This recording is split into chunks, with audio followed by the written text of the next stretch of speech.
তো বন্ধুরা, আপনাদের বাড়িতে সকলেরই রূপোর গহনা থাকে, কিন্তু সেগুলো খুবই কালো, ময়লা, বিশ্রী হয়ে যায়। তখন আর ওগুলো বাড়িতে পরার মতন উপযোগী থাকে না।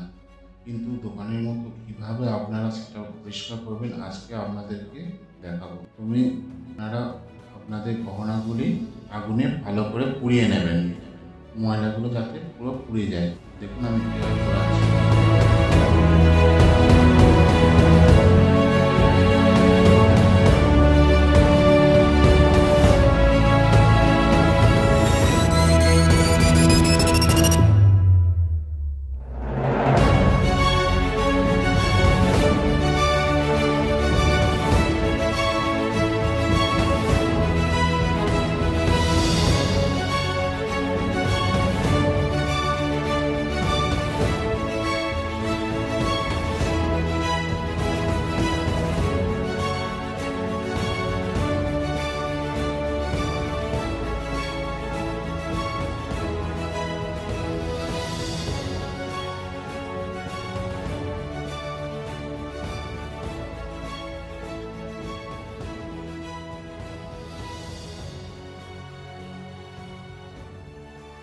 দেখুন আমি কীভাবে পোড়াচ্ছি।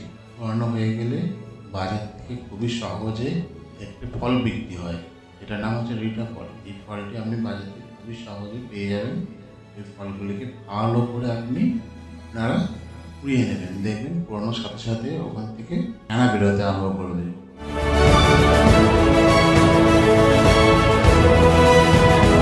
একটা পাত্রের মধ্যে জল নেবেন, আর একটা ব্রাশে করে ওই পোড়ানো ফলগুলিকে ভালো করে ঘষতে থাকবেন, দেখবেন ওখান থেকে ফেনা হবে। আপনি ওই ফেনাগুলোর মধ্যে ওই পোড়ানো গহনাটা ভেজ করে রগড়াতে থাকবেন, দেখবেন প্রচুর ফেনা হবে এবং পরিষ্কার হতে থাকবে।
লাস্টে আপনাদের পরিষ্কার হয়ে গেলে আপনারা ঠান্ডা জল দিয়ে ধুয়ে নেবেন, তারপর দেখবেন দোকানের মতো আপনাদের রূপোর গহনাটা আবার সেরকম পরিষ্কার হয়ে গেছে, নতুনের মতো হয়ে যাবে। ভিডিওটা ভালো লাগলে অবশ্যই চ্যানেলটিকে সাবস্ক্রাইব করে লাইক করে দেবেন, বেল আইকনটি টিপে দেবেন।